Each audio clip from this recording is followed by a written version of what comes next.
Who's ready? Are you ready?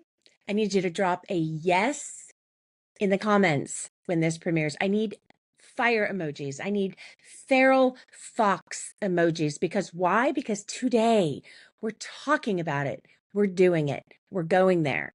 People pleasing, fawning, my foxes. Yeah, you. I'm talking to you. Yeah, you're tuning in because you're probably somebody who messaged me and said, when are you going to talk about the fawning foxes? Yes, today, fawning foxes. If you want to 10x, 15x, 300x your ability to stop people pleasing. I mean, can you imagine? If you identify as a fox, can you imagine what that would be like? All those times you said, why did I do that? I wish I didn't do that. What would it feel like if you didn't do it? Just imagine literally not doing it. Not, I'm going to practice not doing it and then maybe, no, you just don't do it without effort. It comes naturally. It is your new default behavior. How amazing would that be?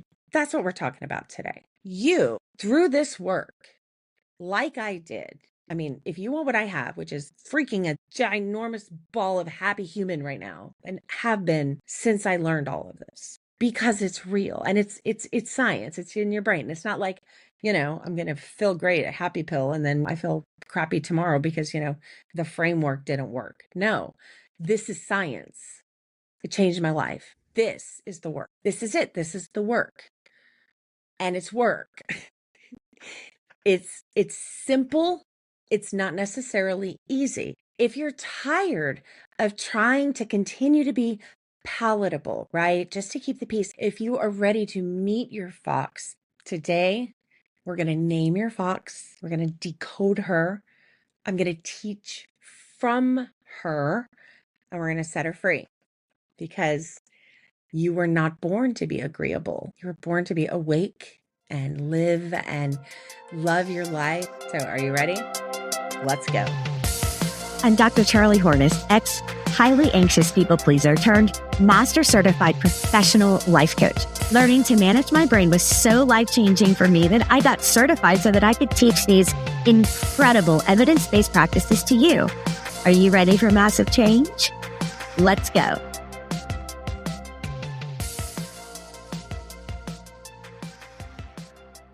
I get a lot of comments from you guys that say, I don't want to make comments because the stuff we're talking about is just like so serious, so personal. So I don't want to come out and say I'm struggling with people pleasing. I'm struggling with freezing and fawning and having this like pop off moments of like fighting and then the cycle of guilt. And listen, this is what I want you to hear right now.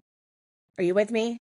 I need you to hear this with me right now. All of us have all four of these instincts within us.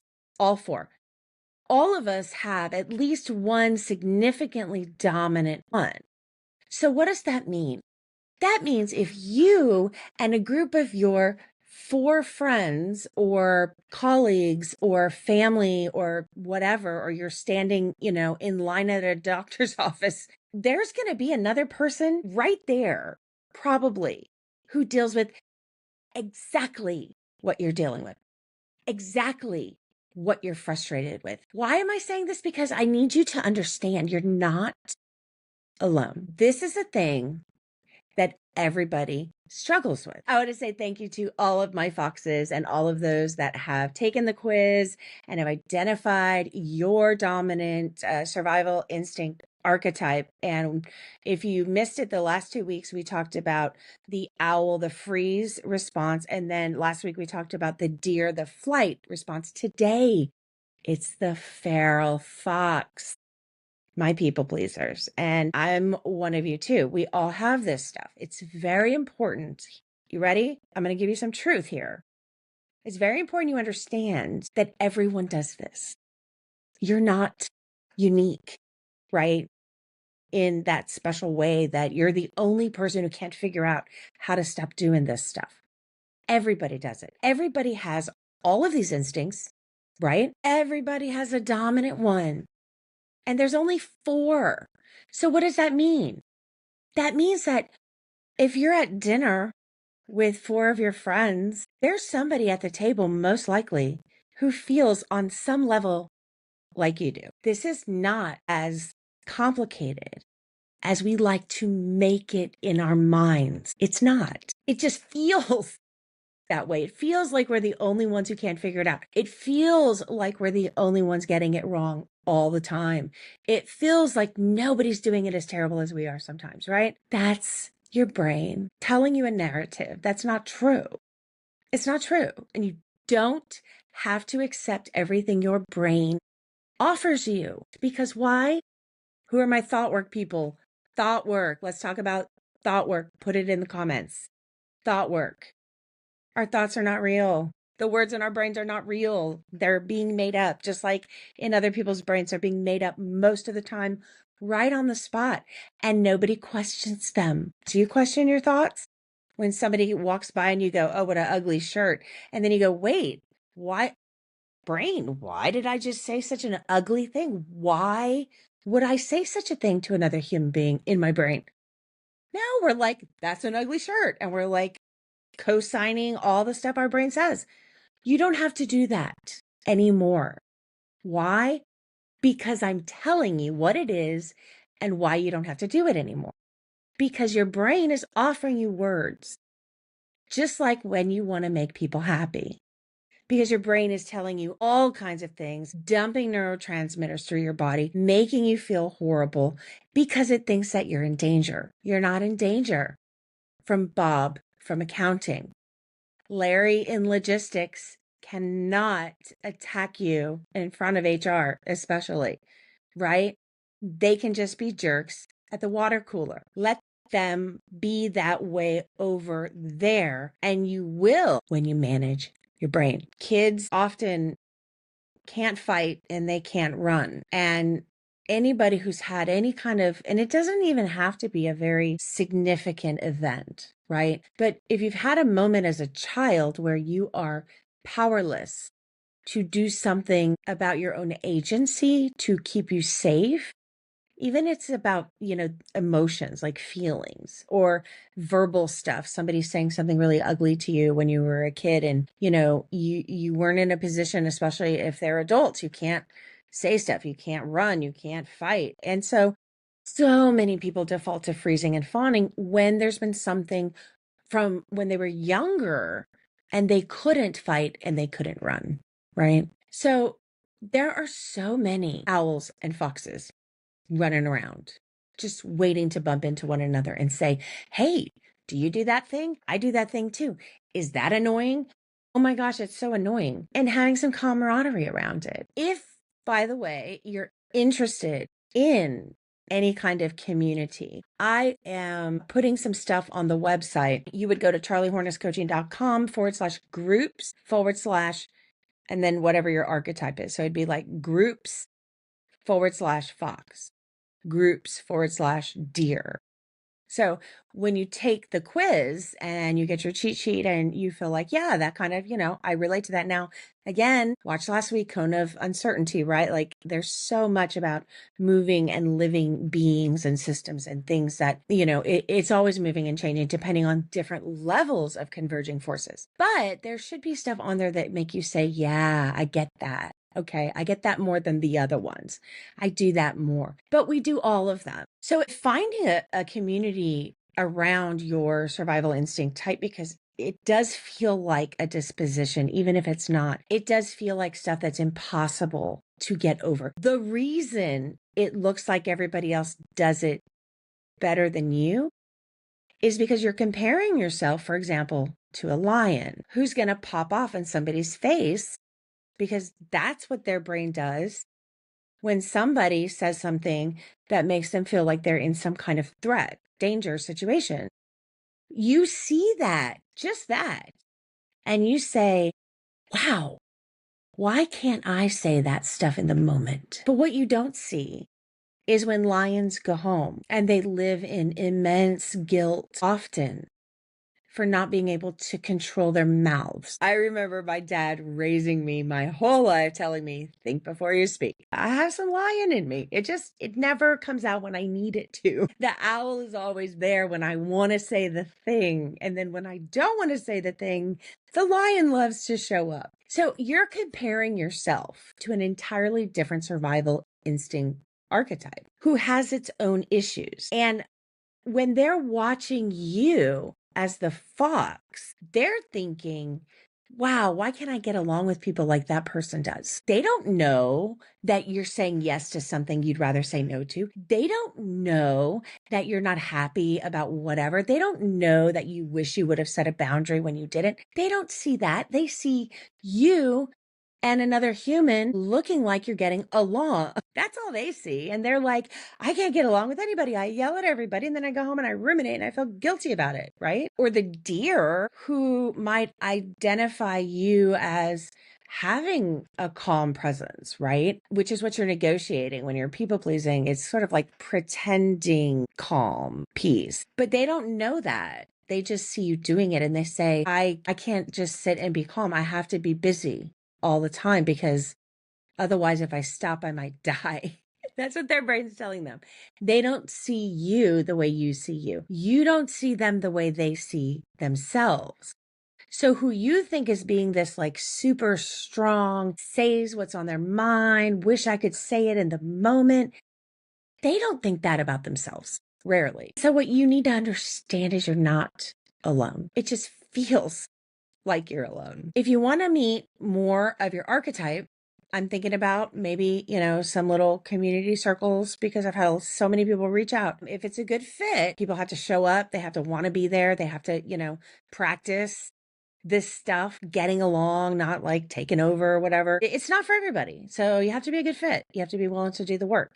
So if you're interested in being a part of one of these 4 circles, the owl, the fox, the deer, and the lion, then like I said, charliehornisscoaching.com/groups/ and then the archetype that you're interested in, fox, deer, lion, or owl. So we're getting into it. That was a long segue into saying we're going to get into people pleasing, and I need some fire in the comments because so many of you are so worried about this instinct. And I get it. I've been there. I'm not there anymore, which is possible, just so you know. But I've been there and I've done that. So suffice to say, the DMs, the late night emails, the voice notes, the telegrams, whatever, all saying, when are we going to talk about Fox? Well, it's time. So today we are jumping into the fawn response, the survival pattern that says, smile, nod, apologize first. Don't question why you're doing that. Say yes. Be a yes person, right? Now, it's one thing to decide, I'm going to go out there and be positive and I'm going to say yes and see where the world takes me. That's a fun thing to do. That is like living in an improv world. Back from my acting days, I was horrible at improv, by the way. You always say yes. Always. Somebody offers you something in a bit and you always take it and say yes, and you see where it goes. You don't have to do that in the real world. Then you don't have to apologize for not wanting to say yes. If you're going out there to give it like that experimental try of where you end up the rest of the day, I think Jim Carrey does a movie about that, or somebody does. Yeah, but that's entirely different. That's intentional. That's like a purpose-driven exercise. Just saying yes in your life, appeasing, softening yourself, being afraid to challenge, to push back, to say no, to just say, I don't want to do that. And I'm okay if you don't like that. I don't want to do that. Translating yourself. This doesn't come from some kind of defect. This is because at some point you were punished for your presence. At some point, you pushing back became dangerous to your brain. It may not have been physically or emotionally dangerous, like, for real, but there are things that kind of trigger our brains to believe that we're in some sense of danger, but no more. All right. So today we're going to name your fox. We're going to decode your fox. We're going to teach from the place of your fox, and we're going to let her free, because you're not born to be agreeable. You're born to be awake. You're born to decide for yourself what is and is not acceptable to you. That's what happens when we stop people pleasing. That's why I'm saying this work isn't for everybody, because you have to show up and you have to get ready for discomfort, because that's step one after awareness. You're going to live into so much discomfort of doing new stuff, and your brain's going to hate your guts. And it's only when you get through that phase, and that's the one everybody quits. Everybody quits there. They say, I can't do it. I give up. Well, of course you can't do it. You've never done it before. You have to practice. What are we going to do? We're going to build the evidence against, right? That's the first thing. And then your brain says, oh, I can't do it. Look at all the evidence against. I can't do, a perfect pot in ceramics class or pottery or whatever. Anecdote.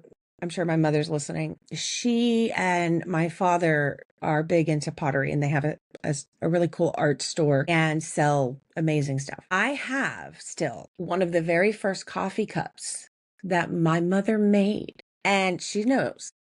I'm not telling you anything she doesn't say about herself. Every time she comes to my house and sees the thing, she knows it's the most hideous coffee cup in the entire world.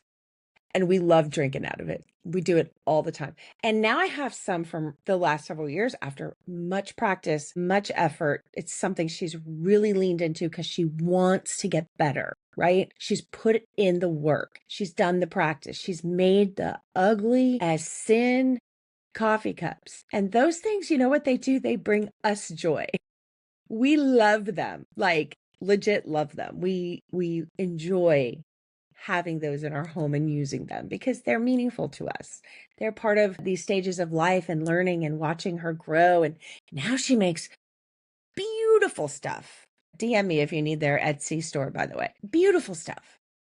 But she had to make ugly coffee cups first. And then she felt bad about it because they were ugly as sin. And she wants to make art.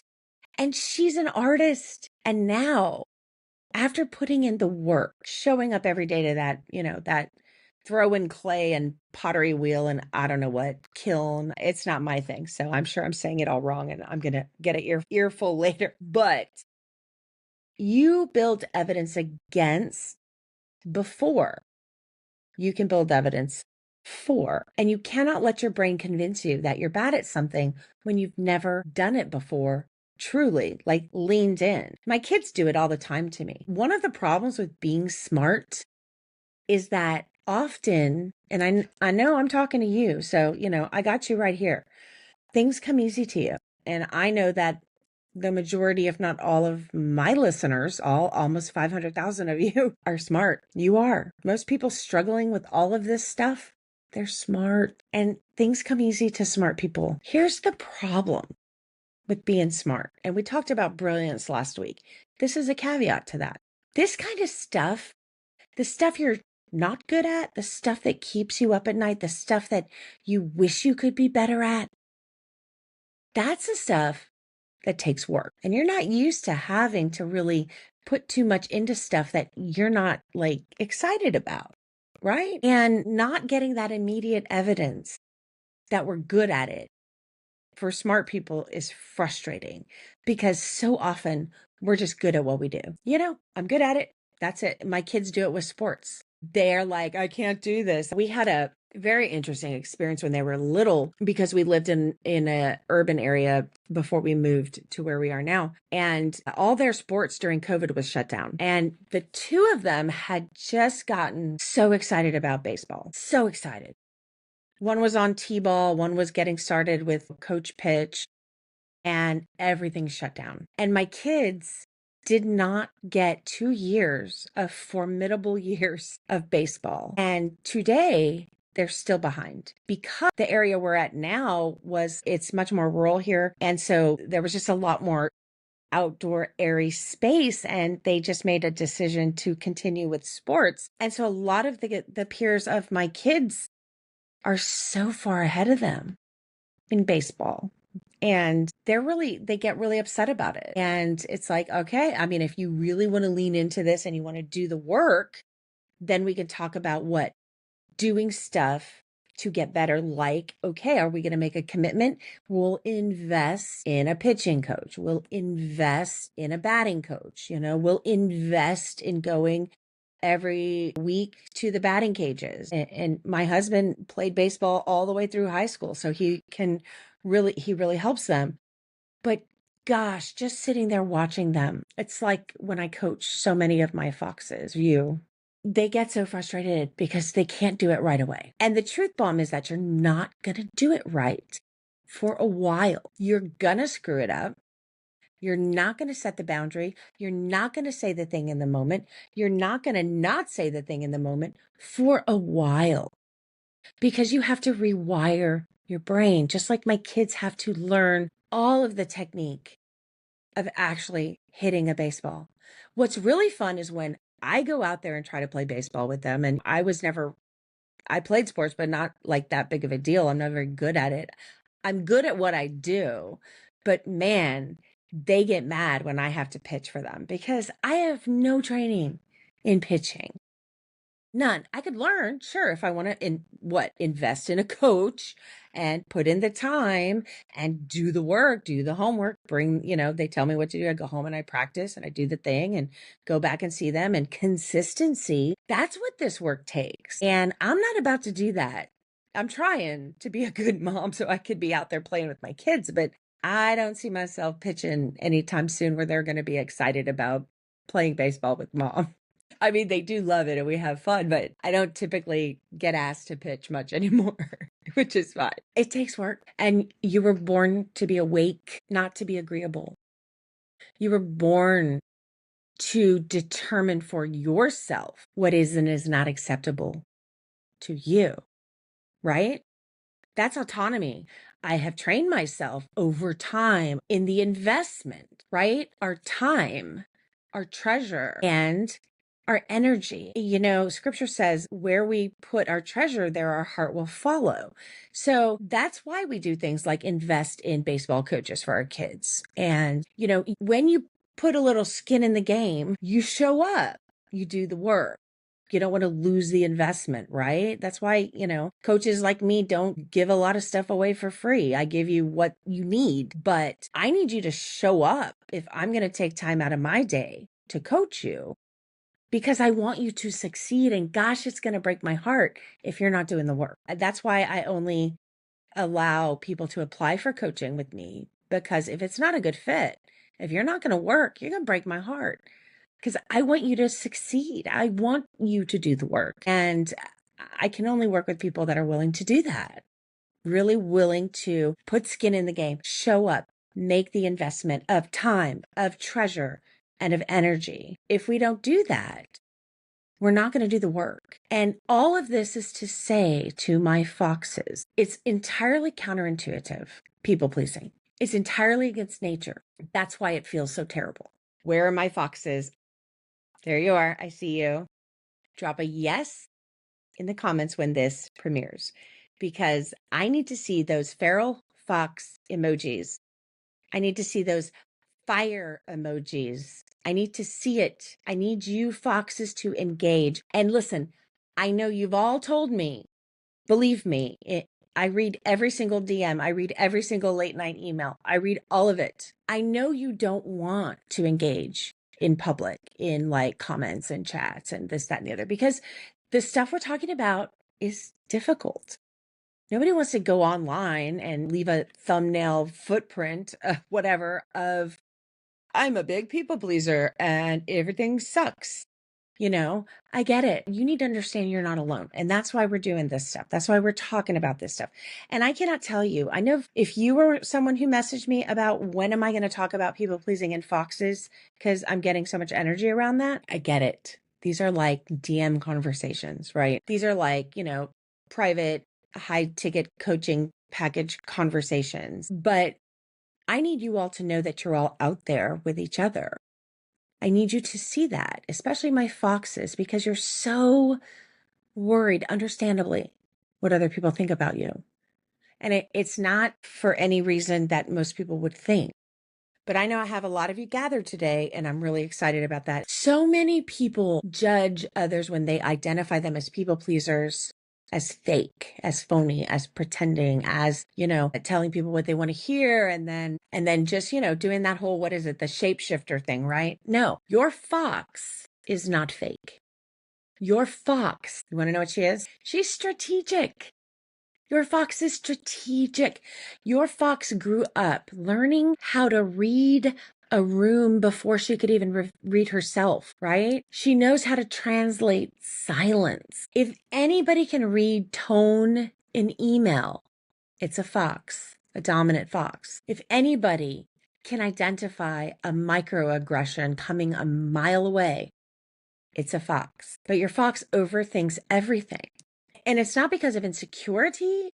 It's not because of like low self-esteem or low self-confidence. It's because she's trying to predict the threat that she feels in real time. So often when you start the accommodating, it's because your survival instinct archetype, your fox, has already identified a threat. Something, somewhere, in whatever situation it is that you're finding yourself people-pleasing, your fox is identified as a threat, and she's just trying to save you from it. And her adaptive learning was to appease the situation, kind of, bring down the pressure and try not to get eaten. It's not anxiety, it's adaptation. But your fox is exhausted. She smiles to keep things smoothed over. She over delivers to keep everybody happy. Unhappy people are so annoying to have to be around all the time. When it's like at your job or in your family, extended family, having to sit at a dinner table with somebody who's just constantly, complaining about everything. And it's hard to do that because somewhere along the way, she learned that unhappy people were a threat. That's what your fox believes. When somebody's unhappy with you, with the room, with the air, with you breathing, you're in a situation that is threatening. That's all that's happening. And your fox has identified it well before you saw it coming because it's instinct. She feels it. She sees it a mile away. She knows who the asshole in the room is. You can convince your thinking brain all day long that, well, this, that. I mean, we make so many excuses as foxes, right? Ask yourself, feel free to start a conversation in the comments. But when you're people pleasing, when you're saying yes to people that you don't want to say yes to, are they people that remotely intimidate? Are they people you're worried aren't going to like you or are going to have some kind of judgment against you? Are they judgmental people? Are they judgy? See, our fox sees folks that are incapable of allowing us to set a boundary, of accepting the boundary. We can set it all day long. They just don't accept it.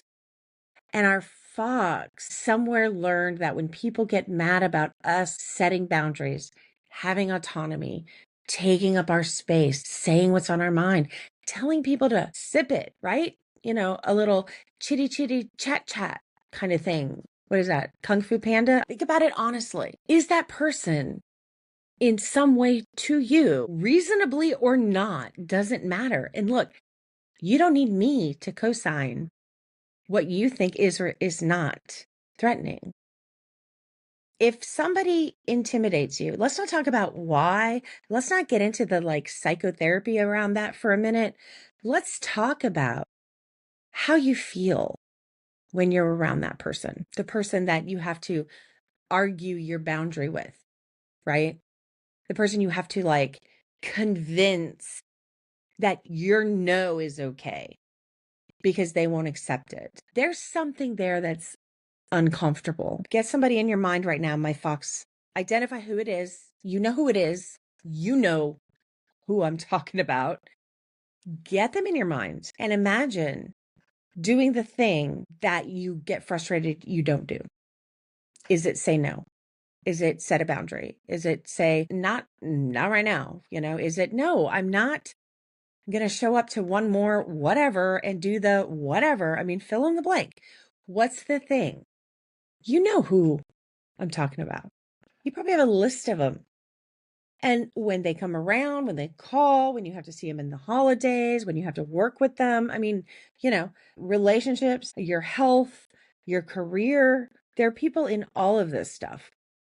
You know how you feel when they come around. You know when you gear up, right? You know when you practice the thing at night you wish you could say. And then in your brain, I'm going to say it. And then all of a sudden, you get sideswiped by the person and you can't even remember what the thing was you were going to say in the first place. It's not even that you can't say it. You can't remember the words. That's because your fox sabotaged you right then. Why? Because your fox is like, oh no, baby. You're not making that person mad. You're not going to not accommodate that person because when they get mad or whatever, and they may not even be that, Shakespearean villainous, archetype that I've got some art out there right now. I'm trying to, the thing about so much of what we're talking about is we don't have words for it.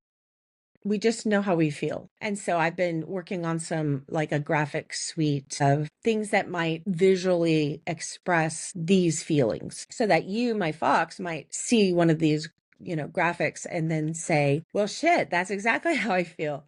I don't have words for that, but I feel that. Some of my lovely evil villains are my, Bob from accounting and Larry in logistics. I'm imagining them as these sort of, Falstaff or Iago, Shakespearean, evil villains, but also buffoons. And they just buffoon around life because they obviously don't have any skin in the game if they're going to be, making you feel how you feel. Now, we can control all of that. That's how we manage our brains. But before we control all of that, we have, Falstaff / Iago / buffoon Bob and Larry over there with their 2 p.m. secret shadow campaign meetings around the urinal about how you're a bitch and shouldn't have got the promotion that they wanted or whatever it is, right? They don't even have to say anything to you. Your fox feels that. She feels it. Your fox is like the greatest empath of empaths. It's a superpower. What you're feeling when you want to please somebody is that person is the last person you should try to please. Why? Because they're never going to be pleased. The people you please that you're so frustrated you're pleasing are the people that won't ever be pleased with you. And if they are for a hot minute, the goalpost will move. I promise you that. There's no point trying. But here's the thing. I can tell you that all day long. But until you know how to not care about that person being pleased, I could tell you that all day long. And you're not going to be able to do anything about it because you don't know how to fix it. And you can. This is not fixing you. You don't need fixing. You just need to understand what's happening and then learn to counter it. And you also have to understand, because the reason we can't accept everything our brain offers to us is because our brain is telling us the counterintuitive stuff that's actually not real is real. And we have to learn to manage that in order for you to function in a normal social situation where you're not going to get clobbered for just opening your mouth. And that's why this has evolved, because, predators in the wild are not passive aggressive. We know where they stand. We know if they're hungry and want lunch and have their eyeballs on us, right? That's an interesting thing, because when you see the prey and the predator, and if the predator has eaten, the prey and the predator hang out fine because the prey know they're not on the menu. Their instinct tells them they're safe. It's bizarre. Now, I don't know. That's probably not with every animal, but there's really cool nature shows about stuff like that where they're just kind of like chilling together. It doesn't last long, I'm sure, but that's clear, right? I know if a predator has me on the menu for lunch, and then my survival instinct will do its job, right? I will fight it off. I will run away as fast as possible.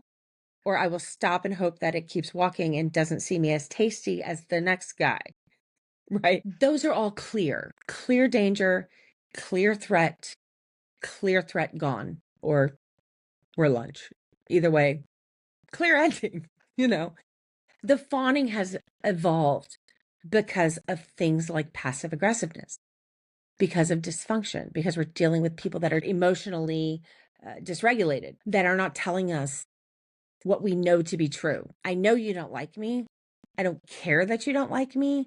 Just don't freaking smile in my face and then talk behind my back, right? And then they're like, no, we really like you. And then you topple over into cognitive dissonance because you don't understand why you feel like somebody doesn't like you.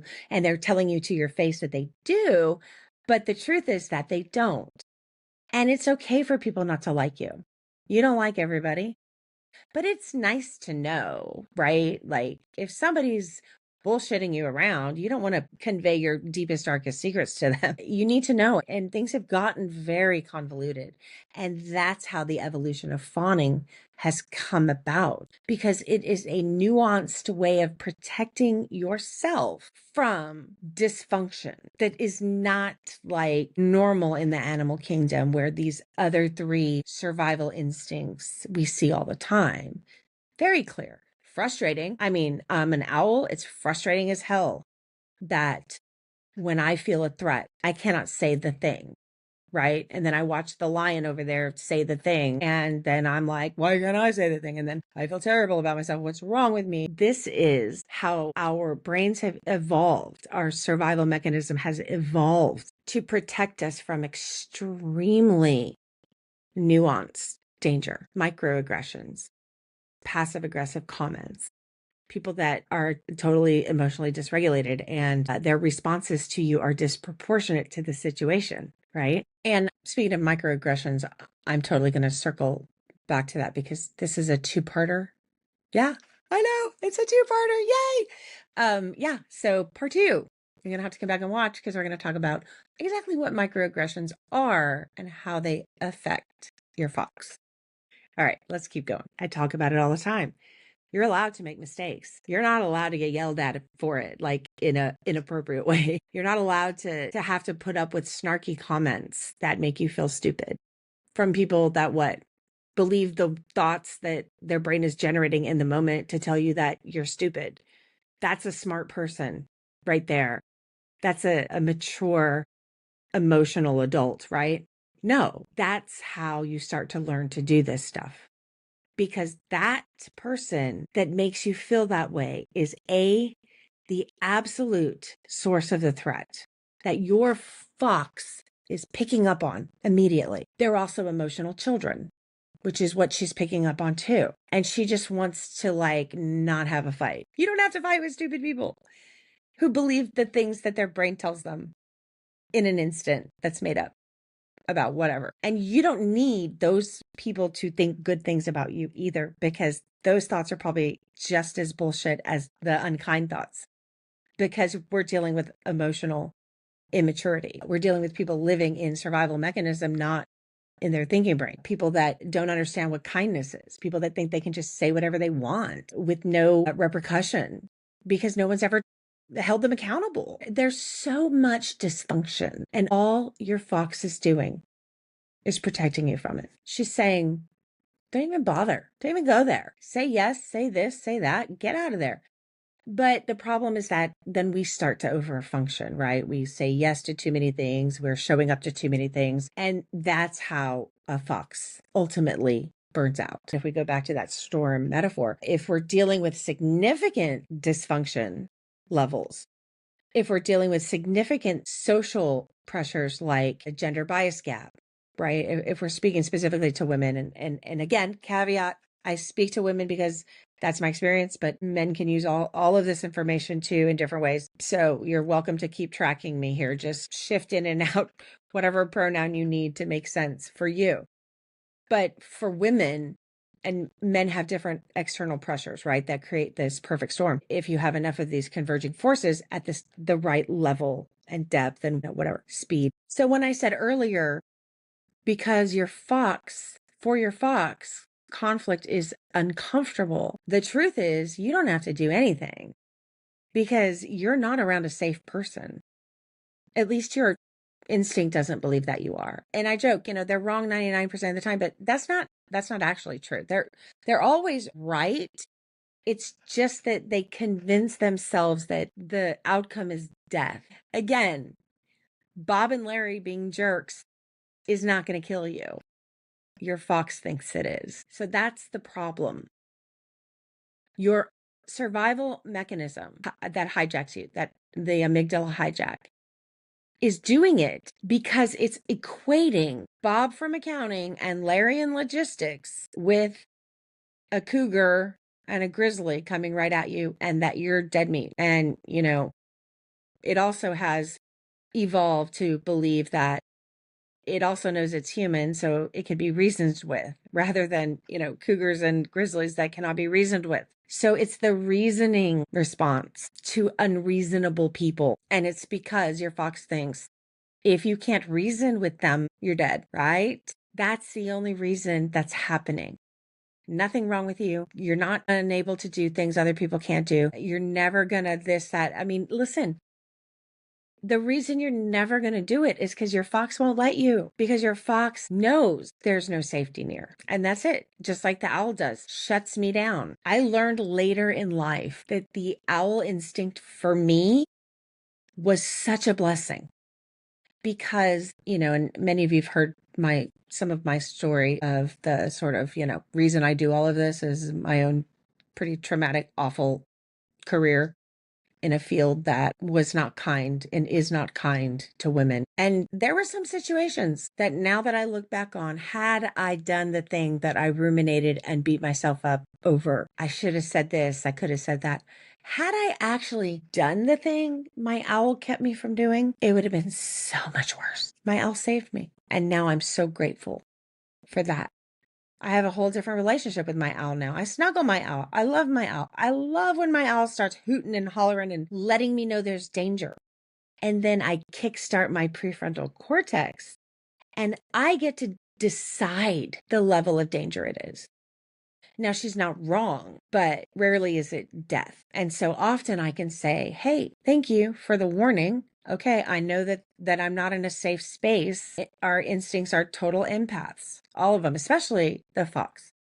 But all of them are. They feel it, they see it, they identify it well before your thinking brain ever could even know. And that's why you're saying yes before you've even caught up with what's happening. That's why you're apologizing as fast as possible, because she's dealing with the nuances of more evolved threats. And that's what the fawning response is. It's just an evolved version of trying to keep ourselves alive. But we don't live in those times anymore, and we're not in physical bodily danger. We're just dealing with jerks, and it doesn't feel that way. And this is why it doesn't feel that way. This is why you don't feel like you have any control over situations, because you don't. Not until you learn to manage your brain. Managing your instinct. That's it. That's what you're doing. You're managing your fox. You got this beautiful fox who likes to mess everything up all the time. Your fox's response, it's trauma informed. It's a nervous system reaction to social threat, evolved social threat.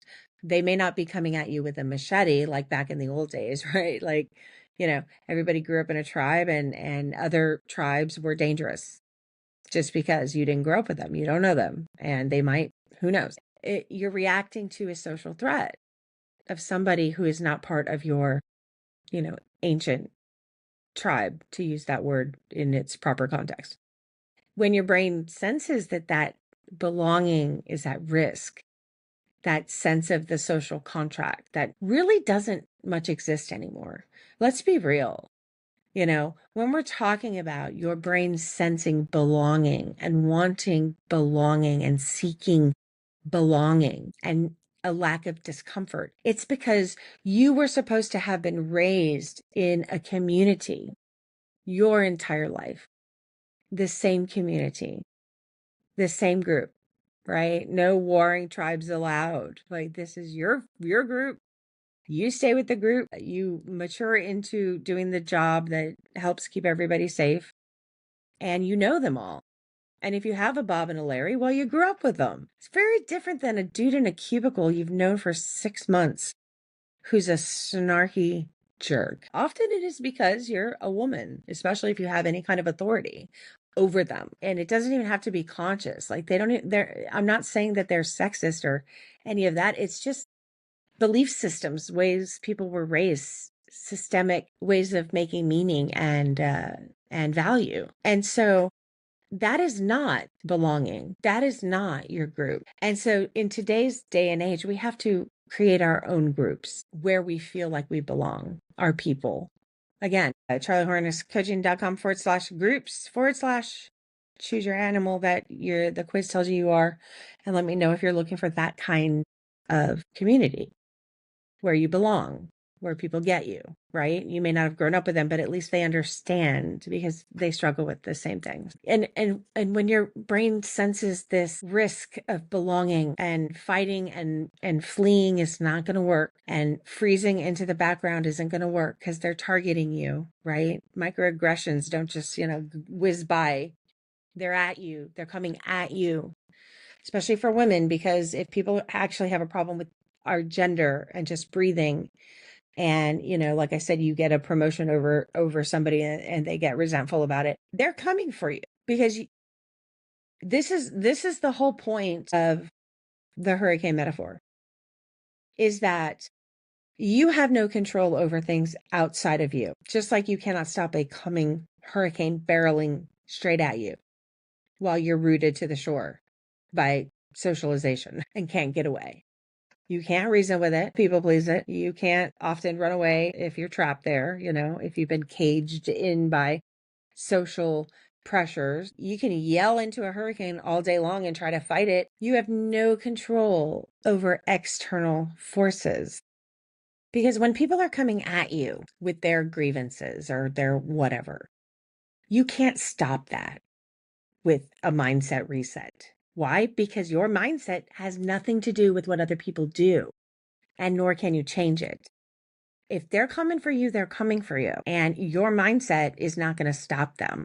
That is how your fox evolved as humans got more dysfunctional and less communal, because the less we know somebody, the more awful we can be. And that's why it seems like life is getting worse right now. I don't do a whole lot on actual social media. I prefer long form content places like YouTube and blogging and audio podcasts. That is where people that are interested in learning, interested in investing in themselves to, get better, so we can watch people get better, we can help people get better. I don't know if I would be terribly successful doing like dancing on TikTok or whatever that my kids want me to do. I'm not doing it. I'm a sadly, I guess, serious person as far as like, I want to spend time on big questions and help people and help you not have that like Cat 5 burnout event that I did, because it's terrible. And I learned how not to do it. I want to teach you that so you don't have to do it. I want to give back to the world as people gave to me, who helped me get through it. And hopefully they got me through it faster than they did, and I will get you through it faster. This is preventative stuff, but we don't live in that world anymore. We don't. And so our instincts really are no longer useful in that department if we can manage them. And when we know that fighting and fleeing and blending into the furniture isn't going to work because they're coming at us, barreling at us like a hurricane in the Gulf, and there's nothing that we're going to do except get out of the way. It's the only thing we can do. Now, I teach 2 ways to do that. I teach the aerial view, and then I have something I call outrun, which is get the hell out of there strategically, and that's a step-by-step thing too. Aerial is like 30,000 feet up and see the system down for what it is, what's happening, and remove yourself emotionally so that you are not the emotionally dysregulated person in the situation. Because like my coach teaches, it only takes one healthy person in a dysfunctional relationship to make it healthy. And the person who's not being the healthy person, maybe their opinion shouldn't matter. to the healthy person, as in you don't need them to co-sign whether or not your boundary is okay. You don't need them to agree with you when you say no. You don't need to argue with them why you believe the thing you believe and are going to do the thing you're going to do, and that what they want you to do is more important than what you need to do. Like, no, none of that. What you're doing is you're adapting. You're making yourself useful. You're morphing into what they want. Why? Because social safety is 100% biological. And again, there's nothing wrong with you. You get to now meet your fox, welcome your fox, snuggle your fox, thank your fox, pay attention to your fox, because your fox is the greatest empath that ever lived. If you can dial into that, if you can learn that, it's going to be the greatest superpower you'll ever have in your life. What changes is your relationship with your fox. Instead of seeing her as the enemy who can't ever seem to let you get anything right because you're comparing yourself to a lion who's also miserable over there and needs to get with their lion quick and, make some peace, realize you've just inherited a new pet. Instead of doing that, you need to see this for what it is. And this is what it is. I need more fire in the comments. Your instinct is your superpower. 1,000%. 1,000%. This is how you 10x, you 15x, you 20x the thing you're struggling with, right? As far as addressing it. You feel like you're not confident. Well, this is how we 10x you getting successful at being confident. This is how we do it. This is the work. Don't listen to nonsense words. You're not too much. All right, Fox, we have a whole nother episode coming up to start unpacking how to start dealing with the things that frustrate you about your survival instinct. But in the meantime, here's my final thoughts. Look, you were never too much or whatever. I never like that word, too much, especially when it's used against women. It's really awful. So just know if somebody ever says you're too much, that is definitely a microaggression. And again, we're going to get into that next week. You're just reading the room before anything else. You're just gifted at that. You're taking away everybody's discomfort so that they don't have to suffer from that, but you kind of own it instead. And you become fluent in other people's expectations and you forget what your language is. But listen, I want you to hear me.